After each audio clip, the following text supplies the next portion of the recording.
Hey everybody, DJ Piracy here.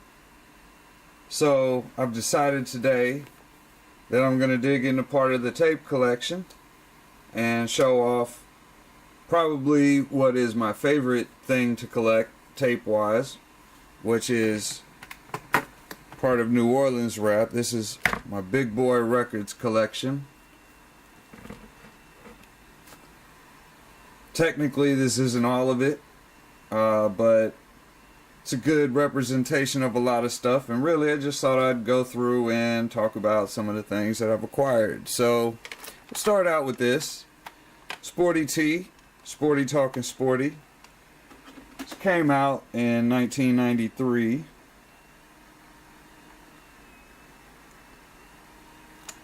And it's just a cassette single. Same song both sides, except radio version on one, street on the other. Nothing too spectacular for a lot of people since they're more into the albums, but that's the first release under Big Boy Records. Although you could argue that he had something before that that was technically the first one because same executive producer. I also got this copy of the tape, which this came from an eBay auction for a nicely loved tape. Got it at a good price, and it needed a cover, so I made one. You can see the artwork's a little different. He's using the pose from the press kit photo, which I found online somewhere. I don't have the real one myself, but tape is real at least. So moving on with Sporty T. This was an EP he put out. He had an album before this, which I have the vinyl, but I haven't tracked down the tape yet. This one's called It's All Good. But according to the track list, if you go by what the record is, it's going to actually call it Nothing But Bounce probably, since that's the first track on the record. And that's the main song. This one had Partners in Crime on the song, and the main thing about this that took a lot of tracking down of info, there was a group called 5-4 Villains that dissed Partners in Crime, and Nothing But Bounce is partially a response to that. So that was pretty cool. Exercise to Workout is the other song on there. It sounds sort of like a skating rink song or something, you know. So this album right here came out actually about at the end of the Big Boy Records stuff, and this wasn't even on Big Boy Records. This was on his label, Sporty Records, but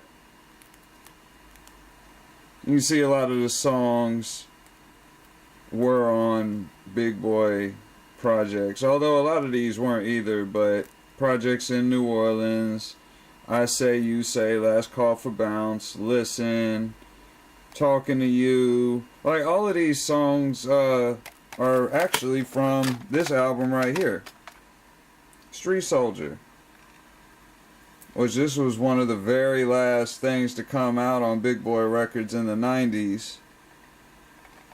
They had a revival, so to speak, a few years later. There were a couple CDs that came out. They were done with tapes by that time. But another Sporty, this one actually also came out on Sporty Records. The Saga Continues. This came out in '96, and it's kind of like it should have been on Big Boy Records, but the production doesn't, you know, it's got more variety than the Big Boy Records stuff, which was generally just Sice at the time. Well, in '96 it was Sice and D-Funk, which they were a mean combo. You couldn't mess with them two together on a track. But you know, you can see this song got produced by T-Bone. That's old school producer right there. He also got KL. He did his own production on some. This song right here, War, is actually a diss to MC Wiz, who produced this song right here, Sporty Talking Sporty, his first single on Big Boy Records. So 3 years later, they had beef, which was interesting to me. This is also the only thing I've ever seen Lil Odie featured on a song, which I don't even see it on the track list here because I'm looking through the camera just like y'all are, so it's probably hard to see. Yeah, this is it right here, Gafflin. So Lil Odie was from the group MVP, and the other dude in that group was Percy P, which some of you New Orleans collectors have probably heard about him, but Lil Odie I've never really seen featured. Insane was also on this album too. All the singing from the old Big Boy record stuff was done either by Insane or by g-slimm of Partners in Crime, which I guess that's a good time to segue into Partners in Crime here. So this right here was their first album. It was the second release by them. The first one was actually a single that was on this album. The song Pussy in a Can was the first one, or Coochie in a Can according to the radio single, which was on the vinyl but not the cassette release. But anyway, this is the album. Really like the artwork on this one. You know, it's kind of when Big Boy was getting more into that gangster stuff but still going with bounce, so this was a combination of the two. And a lot of great songs on this too. This was my favorite one from them on the Big Boy stuff, but all of their stuff was pretty solid. The next one that they did album wise was this right here, PNC 3, which in addition to g-slimm and Misdemeanor, this also had Primetime. I guess he was sort of an honorary member of Partners in Crime at the time. So this one has a metallic blue liner. I always thought that was neat. But, you know, they actually did a few different versions of it. So, let's see, we got that one. But if you look at this one right here, it's the same catalog number. You know, still a Big Boy release. You can also tell by the barcode. It's got that 82317 prefix. So it's definitely Big Boy release, not that South Coast re-release, but it doesn't have the metallic liner. They changed it up somewhere along the run. And then this is the South Coast one right here, which it looks similar, but not exactly the same. It says Big Boy here, but you can clearly see SCMG. You can see that the barcode, it's not even in the same position. If you angle it, you can see that's not Big Boy's prefix right there. It's kind of blurry. The shrink wrap, you know, these look literally like shrunken wrap, not the factory seal that you're used to. And we can compare the two together right there. Clear difference in color and everything. The South Coast represses definitely had some graphical issues, but overall the audio is the same on the CDs, if I'm not mistaken. At least I haven't compared the tapes because these ones are still sealed, obviously. But then we also got Partners in Crime last album on Big Boy. This was Pump the Party, which that was probably their biggest hit from back then, and maybe even afterwards. Pump the Party was huge. Everybody in New Orleans knows that song, I'm sure, and tons of people outside of there I know have come across it. But oh, another interesting thing. So I got two versions of this tape, and look, this one, see, it's in a Type 4 shell. You can tell by them two notches there. Whereas this one here, it's a Type 2. It's just got these tabs here that are about double width. Trying to focus on that there. So yeah, number of tapes were actually like that. But interesting stuff. The music sounds the same on the cassette decks I have. I don't know if there's actually a difference in the quality of the Type 2 and the Type 4 releases on these, especially this tape, because honestly every version of this cassette that I've heard sounds like it was recorded too loud, like it wasn't mastered properly or something like that. Could just be bad storage and I just got bad luck for all the ones I've come across, but these aren't the only two I've listened to so far, and mine were like that so far. So anyway, we had mentioned Insane. Let's look at that album. So years back online, it seemed like people actually thought this was called Insane Ward. I guess because a lot of the pages created about this stuff was created by people in other countries first. They've always been fascinated by this stuff too, but they don't always get the names right, especially if they're not familiar with the culture and everything around it, or speak the language fluently to know what's on the album itself. So this one has one of the best pictures out of any. This is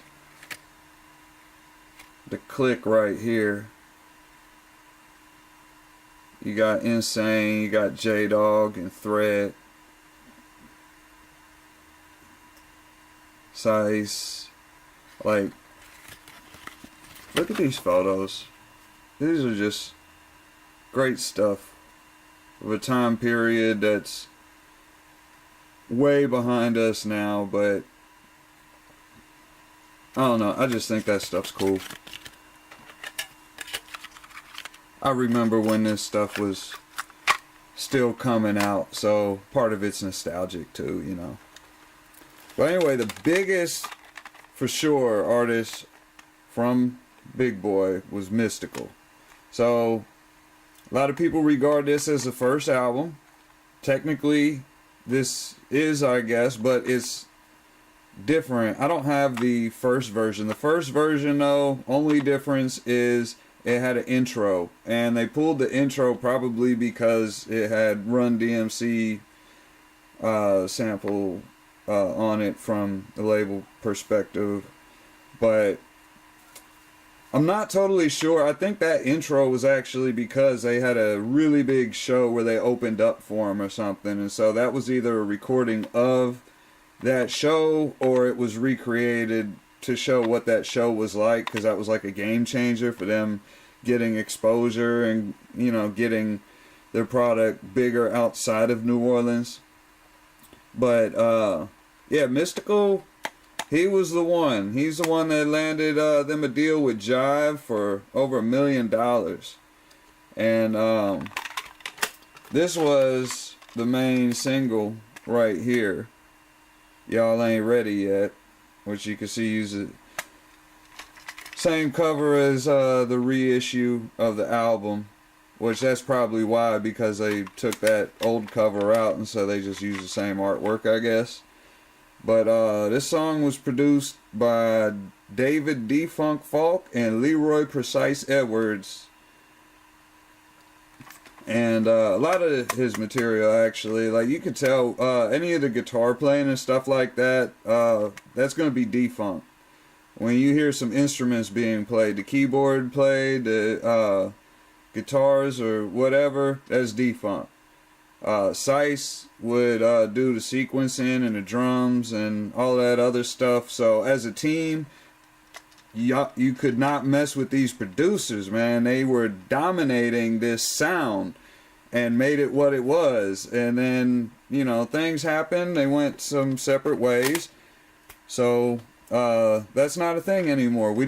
You're never gonna hear music like this again because they're no longer working together, and you know that's faded out anyway. So who knows what else could have been if things had went better. But anyway, they re-released the album yet again as Mind of Mystikal, which was actually the B-side of an earlier single, Not That Villain, which featured his sister singing on there. Which, funny story, when I first heard Not That Villain, I thought it was Mia X singing on there, because, you know, Mystikal was on No Limit at the time, and Mia X was from down there, so I thought that, and then I read the credits, I'm like, whoa, that's, does it say, yeah, right here, Michelle Tyler. I was like, whoa, that's not Mia. that's his sister. And she died around that time too, so this had a dedication to her, you know. And that story, in fact, is pretty much told on this album, Unpredictable, which this is in the Big Boy collection because the logo's still there. He was still with Big Boy during the time of developing this. And the main song that tells you about that stuff is called 13 Years, which, another fun fact, 13 Years was actually going to be Mystikal's second album. It was going to come out on Big Boy, and they did have several songs, which you can find the singles out there if you look hard enough. But let's see, I believe Unpredictable was one of them. I don't recall. What else was on there? Let's see, You Can't Handle This. That was the lead single, if I'm not mistaken. That was going to be for it. And then, oh yeah, that Here I Go. They had a remix to that, which sometimes on the internet you'll find it labeled Back from the River because of one of the lines he said in there. So that was between the whole feud with Mystikal and UNLV, which was really a Cash Money versus Big Boy beef, which there's a lot of stuff back and forth on the Big Boy stuff and on Cash Money stuff from around that time, them dissing each other. I mean, nowadays they're all cool. Mystikal did a show with UNLV just like a couple years ago, and they even played those songs, which was pretty cool. So another thing with Mystikal, I got this tape by Agony AD, which I heard him on one thing. He was featured on a freestyle with Big Daddy and Boss Man. But it says here that Mystikal's the executive producer of this tape.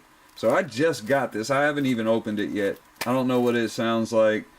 Don't know Mystikal's involvement in it, or if it even really is the same Mystikal, because sometimes you'd have cases where people would have like the same name as someone and either riding their fame or, you know, just mistaken on whose name it's supposed to, or who's supposed to have claim to that. But end of the Big Boy era, we got the compilation album We G's, which this had the song that a lot of people heard by Mystikal on the Can't Be Stopped compilation, Ain't Playing With You. This had a different beat, and this one was produced just by D-Funk for that song. See, during '97, Sice was already gone from Big Boy. He was over at South Coast, and for a while, you know, Dave, if things had worked one way, you know, Dave might have been over there too, but Dave stayed at Big Boy during this time. And so they didn't do any of the work together on any of these projects from '97. Maybe even some of the '96 stuff falls into that category. I forget which years the stuff took place, but you know, you got several different producers getting in on things during this era. Ice Mike was back messing with Big Boy sort of during this year too. He got a song on here, and he also produced this where is it right here? All About a Dollar by Tim Smooth, credited as the Playboy Shabunk, which or Shabunky. That's actually the name Tim Smooth used to refer to his dick, which is kind of funny, but it was an alias they did to get around contracts, so that way it wouldn't say Tim Smooth on here. It did actually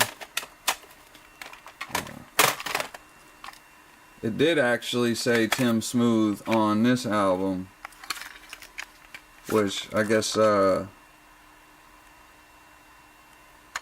yeah, it's not written on here, but if you look in the credits, which probably won't show up good on camera anyway, it says Tim Smooth on Insane's album.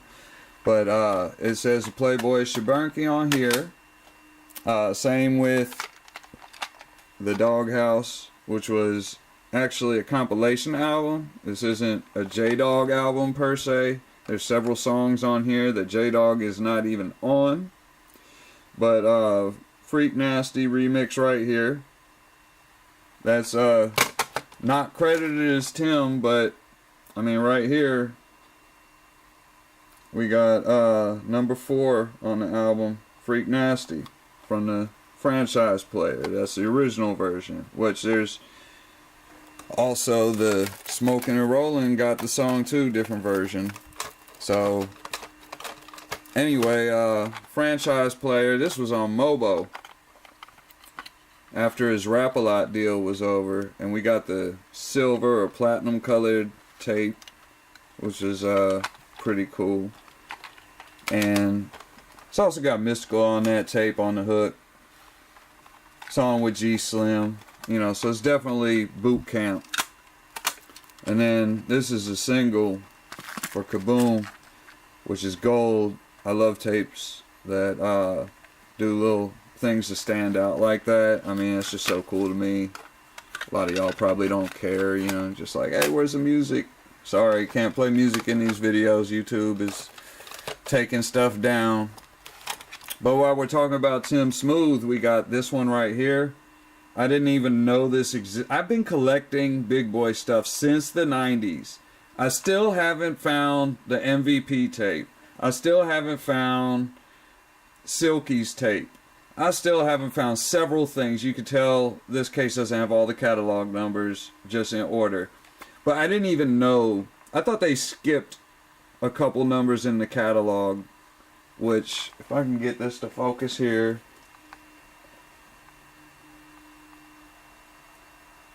Yeah, see, catalog number is 14C. And you see the 14 in the barcode there, which they actually recycled. Where'd I put it? Oh, duh.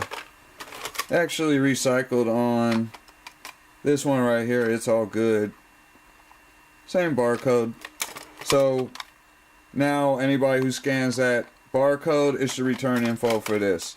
So that way, most people don't even know this ever existed, just like myself. Look at that. Somebody took a bite out of that. Hope it tasted good, because this is clearly seen better days. It's damaged. The cover's actually stuck to the case. God forbid I ever break this case. I am screwed. But this is definitely a hard to find tape. Really, really cool. They sped up his voice. You know what? I did a whole video about this. Just watch that. I don't need to go on and on. Let's back to the Black Menace stuff. So, okay, let's look at Threat. Drama as usual. Classic tape. This is great right here. You can see from the feature list, it's got the whole boot camp on there too. So, this was not released on Big Boy. Actually released by Struggling and Striving Records, but look at that there. South Coast. So Black Menace actually were sort of split up at this time, around this time. We don't talk about that anymore. Black Menace is cool. But yeah, so they got this solo stuff. They were still 100% boot camp, even doing their thing separately. This stuff was 100% boot camp, solid releases. Great stuff. And gotta look, this arguably their best album. One of the best albums out of the South from 1995. A lot of signature D-Funk instrument playing going on here. If you like the G-Funk era and you haven't heard this tape, you need to check this out. Solid album. Still available on like iTunes or something, I'm sure. But, you know, you can find the CD. It's not too much. Tape's cheap too. But before that, this was a single for Drama Time and Hit 'em Get 'em. On Discogs, it's actually listed as Say David, but that's just the name of the skit. And no, David on this skit has nothing to do with David D. Funk Falk. Just a coincidence. Not at all related. So, this was first Black Menace album on Big Boy. Really though.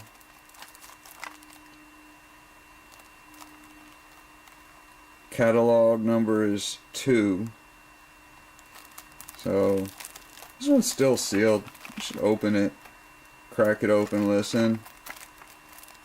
It's only worth like a whole ton because it's still sealed. I mean, I can just open it, right?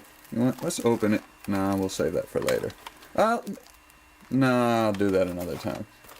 But, we got this right here. This was the first album.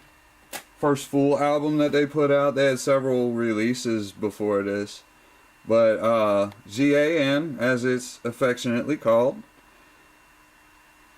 You can see the track list right here. This is the reissue. Well, it's not really a reissue. It's a second issuing from the same period of time. So, it was first put out on Holly Grove Records. And then, Holly Grove Records' whole catalog was picked up by Prime Suspects, who managed Black Menace. You know, Black Menace was on Prime Suspects Records at this time.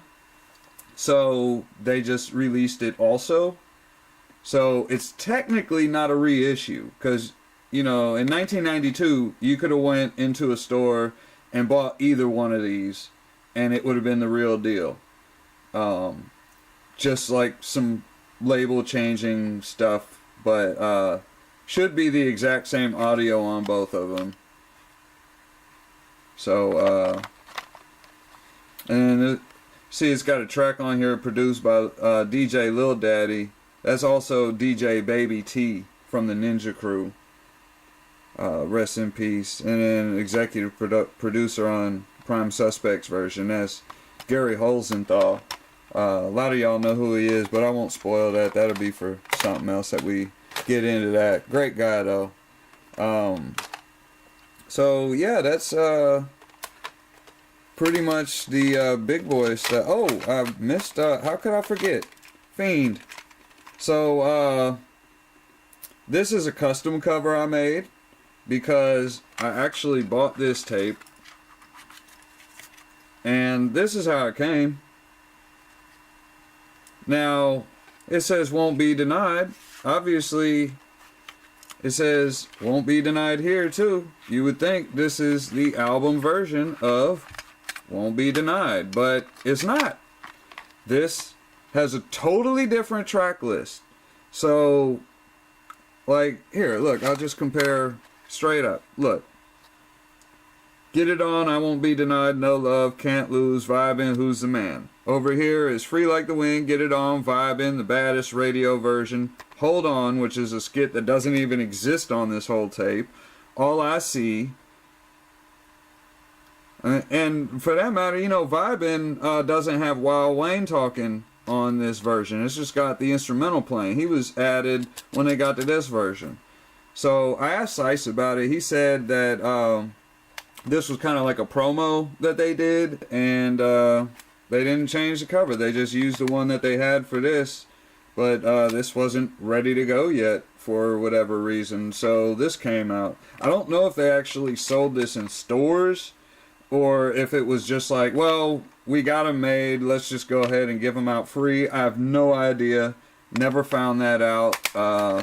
If somebody knows, write a comment. You know, it'd be great to learn more about this stuff. I'm totally immersed. And then here's another reissue from South Coast. You can see SCMG is in white there on the album. The Big Boy catalog number is actually in red. So, and again, a little bit blurry by comparison, although this is a lot better than the CD counterpart. The CD counterpart from South Coast, much blurrier picture, but still on chrome tape at least, you know. So So yeah, that's the big boy tapes I got so far. Still looking for a few others. There's stuff I could have went into about all that, but anyway, if you love Big Boy Records, or if you hate Big Boy Records, hate me, love me, I don't care. Feel free to leave a comment, and let's discuss some stuff. Thanks for watching.